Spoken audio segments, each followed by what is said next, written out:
नमस्कार, डेली 24 भारत देख रहे हैं आप। मैं हूं आपके साथ साहिल दुलिया। तो बुलेटिन की शुरुआत करते हैं बड़ी खबर के साथ। केरलम में आज से नई सरकार का आगाज हो रहा है और मुख्यमंत्री वीडी सतीशन सीएम पद की शपथ ग्रहण कर रहे हैं। सीधी तस्वीरें आपको दिखाते हैं। सत्यम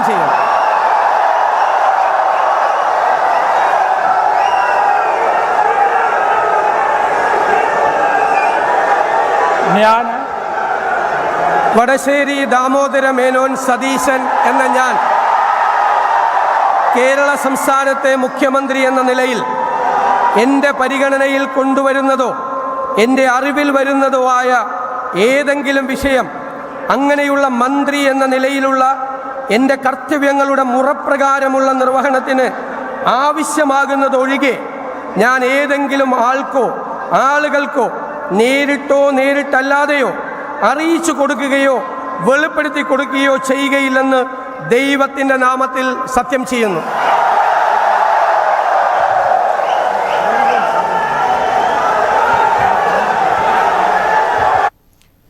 तो शपथ ग्रहण समारोह की सीधी तस्वीरें। केरलम में आज से नई सरकार का आगाज हो गया है। मुख्यमंत्री वीडी सतीशन ने सीएम पद की शपथ ग्रहण कर ली है। तो 20 मंत्री भी उनके साथ शपथ ग्रहण करेंगे। मंच पर राहुल गांधी और प्रियंका गांधी भी मौजूद हैं। ये तस्वीरें आपको दिखा रहे हैं। केरलम में आज से नई सरकार का आगाज हो गया है। वीडी सतीशन ने मुख्यमंत्री पद की शपथ ग्रहण कर ली है। 6 पार्टियों के 21 विधायक मंत्री बनाए जाएंगे। तो कांग्रेस नेता वीडी सतीशन आज केरलम के मुख्यमंत्री पद की शपथ ग्रहण कर चुके हैं। तस्वीरें आपको दिखा रहे हैं।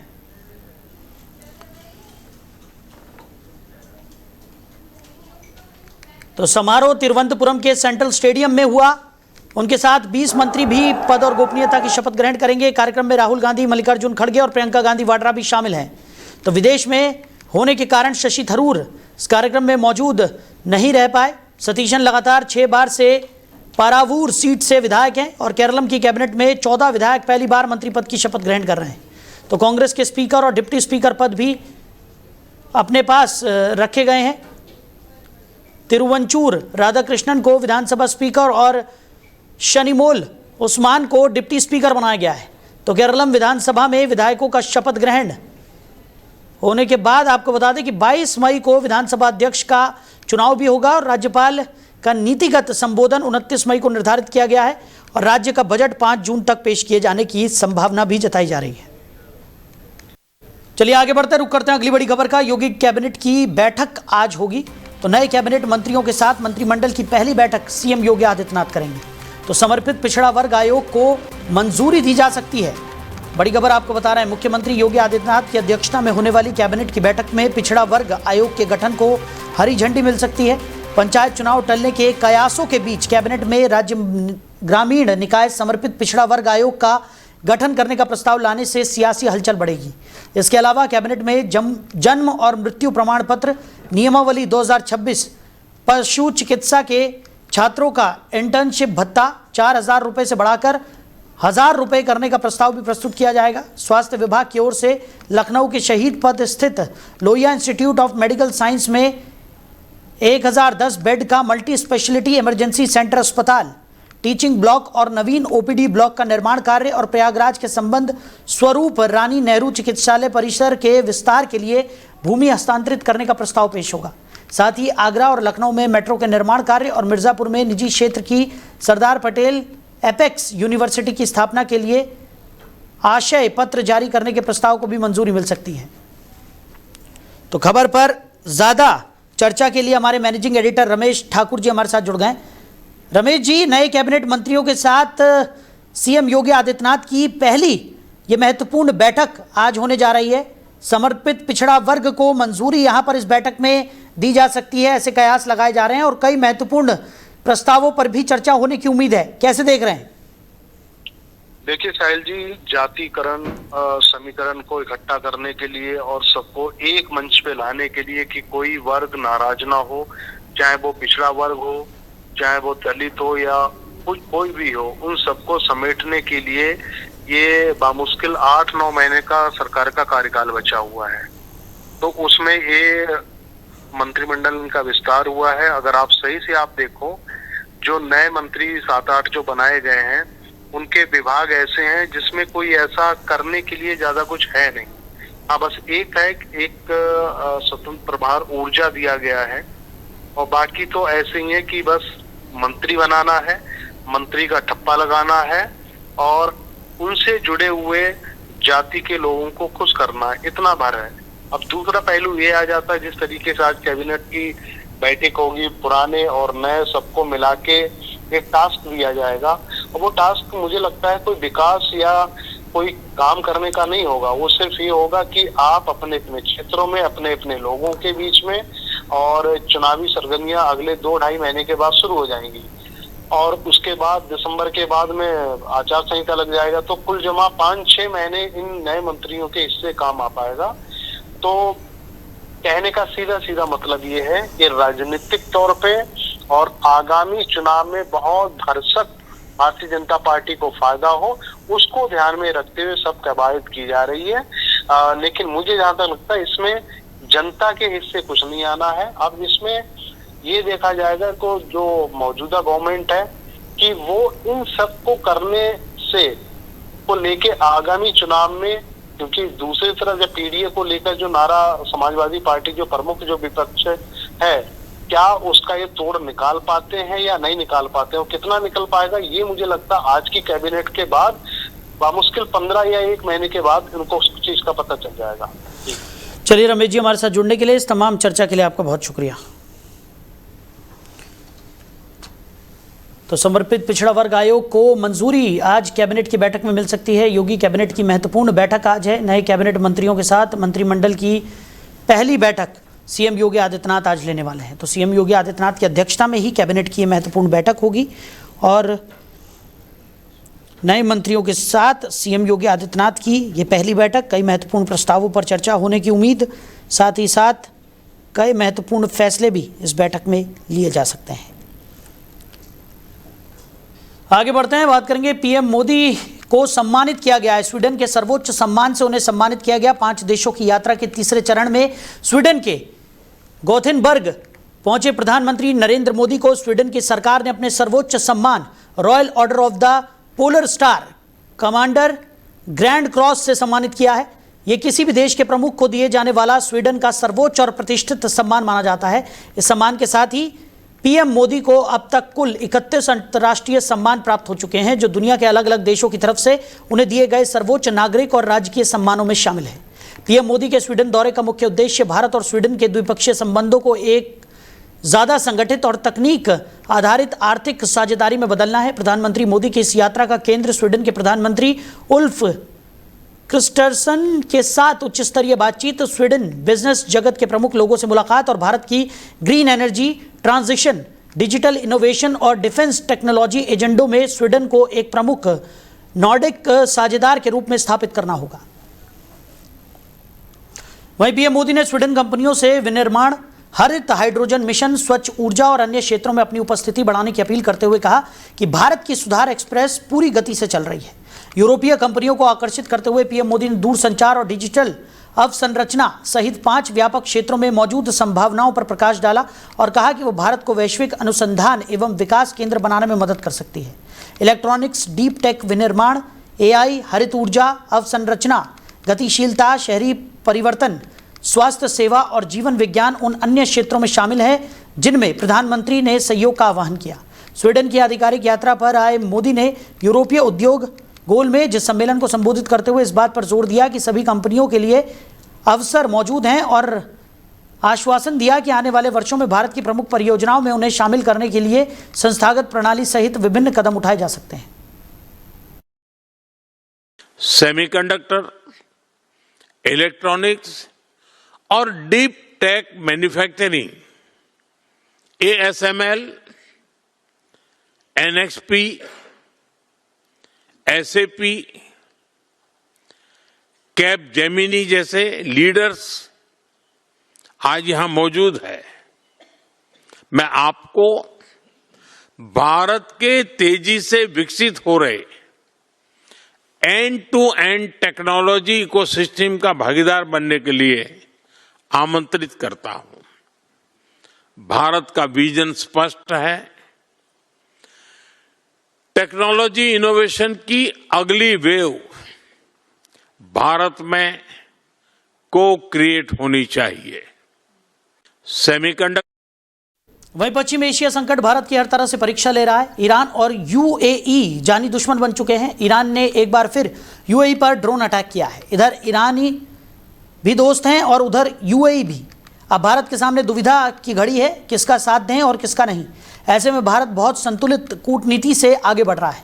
संतुलन की कूटनीति को आगे बढ़ाते हुए भारत ने यूएई के बराका परमाणु संयंत्र पर हमले की निंदा की है।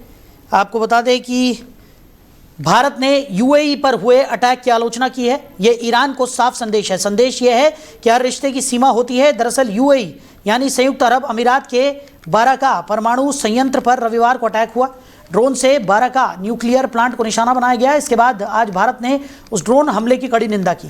साथ ही भारत ने उसे उकसावे की खतरनाक कार्रवाई बताया। हालांकि अपनी संतुलित कूटनीति का परिचय देते हुए भारत ने ईरान और यूएई सभी पक्षों से बढ़ते क्षेत्रीय तनाव के बीच संवाद और कूटनीति की ओर लौटने की अपील की। वहीं बड़ी खबर निकलकर सामने आ रही है, डीजल पेट्रोल महंगा हो सकता है। रूसी तेल अब भारत नहीं खरीद पाएगा। अमेरिका की छूट खत्म हो गई है। तो होर्मुज में नाकेबंदी की वजह से दुनिया में तेल संकट गहराता जा रहा है, लेकिन इसका समाधान होता नजर नहीं आ रहा। हालांकि शुरुआत में अमेरिका ने कुछ देशों पर लगे तेल निर्यात प्रतिबंधों को हटा दिया था, जिसमें रूस भी शामिल था। इसलिए भारत लगातार रूस से तेल खरीदता रहा और देश में तेल की दिक्कत नहीं हुई। भारत दुनिया के सबसे बुरे तेल झटके से बच गया, लेकिन अब भारत के लिए ये विंडो भी बंद होती नजर आ रही है। इसकी वजह है अमेरिका ने भारत की रूसी तेल खरीद की छूट आगे नहीं बढ़ाई है। ट्रंप प्रशासन का यह फैसला देखने में तो सिर्फ कागज पर है, लेकिन भारत के लिए एनर्जी सेक्टर के लिए यह बहुत बड़ा झटका है। दरअसल होर्मुज स्ट्रेट में टैंकरों की आवाजाही धीमी हो गई है। इंश्योरेंस का खर्च बढ़ गया है। दुनिया भर में कच्चे तेल की कीमतें को लेकर लड़ाई शुरू होने से पहले करीब $72 प्रति बैरल थी, जो कि अब बढ़कर $105 प्रति बैरल के ऊपर चली गई है। भारत के लिए अब दोहरी मुश्किल है। मिडिल ईस्ट में तेल का फ्लो स्थिर है, वहीं रूसी तेल पर अब फिर से बैन का खतरा है। और यह तब हुआ जब भारत में फ्यूल की कीमतें लगभग ₹3 बढ़ा दी गई हैं। ऐसे में अब सवाल उठ रहा है कि क्या भारत में पेट्रोल डीजल की कीमतें और बढ़ती हुई नजर आएंगी। वहीं सोमवार को शेयर बाजार गिरावट के साथ खुला। सेंसेक्स 75,238 के मुकाबले 430 अंक टूटकर 74,807.97 पर खुला, जबकि निफ्टी ने 161 अंकों की कमजोरी के साथ 23,643.50 की तुलना में 23,482.20 पर शुरुआत की। कमजोर ओपनिंग के बाद मार्केट में गिरावट आई और सुबह 9:18 पर सेंसेक्स 811.41 अंक या 1.08% गिरकर 74,426.58 पर और निफ्टी 249.75 अंक या 1.06% गिरकर 23,393.75 पर आ गया। शुरुआती कारोबार में निफ्टी रियल्टी 1.81% गिरा, जबकि निफ्टी कंज्यूमर ड्यूरेबल्स में 1.93% की गिरावट आई। निफ्टी पीएसयू बैंक 1.47% नीचे आया, जबकि ऑटो और इंफ्रा इंडेक्स भी 1% से ज्यादा की गिरावट के साथ कारोबार कर रहा है। वहीं केंद्रीय गृह मंत्री अमित शाह छत्तीसगढ़ दौरे पर हैं। बता दें कि वो रविवार को इस दौरे के लिए रायपुर पहुंचे। इस यात्रा के दौरान वो कई कार्यक्रमों में भाग लेंगे और बस्तर क्षेत्र में मध्य क्षेत्रीय परिषद की बैठक की अध्यक्षता करेंगे। छत्तीसगढ़ को 31 मार्च को सशस्त्र माओवादियों से मुक्त घोषित किए जाने के बाद अमित शाह का यह पहला छत्तीसगढ़ का दौरा है। अमित शाह स्वामी विवेकानंद हवाई अड्डे पर उतरे और मुख्यमंत्री विष्णुदेव साय, उप मुख्यमंत्री विजय शर्मा, राज्य मंत्रियों, भाजपा सांसदों, विधायकों और पार्टी के अन्य नेताओं ने उनका स्वागत किया। पश्चिम एशिया संकट के मद्देनजर प्रधानमंत्री नरेंद्र मोदी की अपील के बाद सीएम साय और उप मुख्यमंत्री शर्मा एक ही काफिले में हवाई अड्डे पहुंचे, जबकि अन्य नेता बस से आए। आज अमित शाह रायपुर स्थित पुलिस प्रशिक्षण विद्यालय के परेड ग्राउंड में राज्य पुलिस की आपातकालीन सेवा डायल 112 और मोबाइल फॉरेंसिक विज्ञान प्रयोगशाला के लिए नए वाहनों को हरी झंडी दिखाएंगे। अधिकारी ने बताया कि इसके बाद केंद्रीय गृह मंत्री बस्तर जिले के लिए रवाना होंगे और नेतानार गांव जाएंगे, जहां वो दूर दराज के क्षेत्रों में सरकारी और डिजिटल सेवाओं तक आसान पहुंच प्रदान करने के उद्देश्य से स्थापित जन सुविधा केंद्र का उद्घाटन करेंगे। वो दोपहर 1:30 बजे जगदलपुर स्थित अमर वाटिका जाएंगे और राष्ट्र की सेवा में अपनी जान गंवाने वाले सुरक्षाकर्मियों को श्रद्धांजलि देंगे। वहीं कोलकाता में पार्थ सर्कस इलाके में अतिक्रमण हटाने के खिलाफ लोगों ने प्रदर्शन किया। इस दौरान पुलिस पर पथराव भी हुआ, जिसमें 3 पुलिसकर्मी घायल हो गए। सुरक्षा बलों के वाहनों में तोड़फोड़ भी की गई। पार्क सर्कस 7 पॉइंट क्रॉसिंग के पास बड़ी संख्या में लोग एंटी एनक्रोचमेंट ड्राइव के विरोध में जुटे। उन्होंने सड़क जाम करने की कोशिश की। पुलिस जब भीड़ को हटाने पहुंची तो पथराव शुरू हो गया। कोलकाता पुलिस के एडिशनल कमिश्नर आशीष विश्वास ने कहा कि कुछ लोगों को हिरासत में लिया गया है, बाकी की पहचान की जा रही है। दरअसल कोलकाता के तिलजला इलाके में पिछले हफ्ते एक फैक्ट्री में आग लगने से 2 लोगों की मौत हुई थी। इसके बाद प्रशासन ने इलाके में अवैध निर्माण और अतिक्रमण हटाने के लिए बुलडोजर चलाया। पार्क सर्कस में जुटे लोग इस कार्रवाई का विरोध कर रहे थे। वहीं पूर्व सीएम और टीएमसी प्रमुख बनर्जी ने एक्स पर लिखा कि बंगाल बुलडोजर राजनीति में यकीन नहीं करता। टैगोर और नेताजी की धरती पर आम नागरिकों के खिलाफ डर, बल और तोड़फोड़ के जरिए शासन नहीं चलाया जा सकता। वहीं बिहार के रोहतास में आज सुबह Sasaram Patna fast passenger train के एक जनरल कोच में अचानक आग लग जाने से स्टेशन पर अफरा तफरी मच गई। प्लेटफॉर्म नंबर 6 पर खड़ी ट्रेन के इंजन से 5वें कोच में शॉर्ट सर्किट की वजह से आग लगी। आग इतनी तेजी से फैली कि पूरा कोच धू-धू कर जलने लगा। ट्रेन के 6:45 पर रवाना होने से पहले घटना हो जाने के कारण यात्री पहले ही कोच से उतर चुके थे। रेलवे अधिकारियों और स्थानीय दमकल विभाग की टीम ने तुरंत मौके पर पहुंचकर आग बुझाने का अभियान शुरू किया। काफी मशक्कत के बाद आग पर काबू पा लिया गया। प्रभावित कोच को इंजन से अलग कर दिया गया। राहत की बात यह रही कि समय पर कार्रवाई से किसी यात्री या रेलवे कर्मी के हताहत होने की कोई सूचना नहीं है। सासाराम आरपीएफ इंस्पेक्टर ने बताया कि सुबह करीब 5:30 बजे पटना पैसेंजर ट्रेन में आग लगने की सूचना मिली थी, जिसके बाद फायर ब्रिगेड मौके पर पहुंची और आग पर काबू पाया गया। वहीं राजस्थान, मध्य प्रदेश समेत मैदानी इलाकों के 9 राज्यों में आज भीषण गर्मी का अलर्ट जारी किया गया है। मौसम विभाग के मुताबिक इन राज्यों में कई जिलों का तापमान 45 डिग्री सेल्सियस का आंकड़ा पार कर जाएगा। पंजाब, हरियाणा, चंडीगढ़, दिल्ली, महाराष्ट्र का विदर्भ, मराठवाड़ा और तेलंगाना भी आज येलो अलर्ट पर है। गर्मी का ये दौर पिछले 1 हफ्ते से जारी है। रविवार को यूपी का बांदा 46.4 डिग्री सेल्सियस के साथ देश का सबसे गर्म शहर रहा। राजस्थान के बीकानेर, बाड़मेर में पारा 45 डिग्री सेल्सियस और एमपी के खंडवा में 44.5 डिग्री सेल्सियस रिकॉर्ड किया गया। इधर बिहार में कई जिलों में उमस भरी गर्मी है तो कुछ जगह बारिश हो रही है। शेखपुरा के कस्तूरबा स्कूल में गर्मी के कारण 27 छात्राएं बेहोश होकर गिर पड़ी।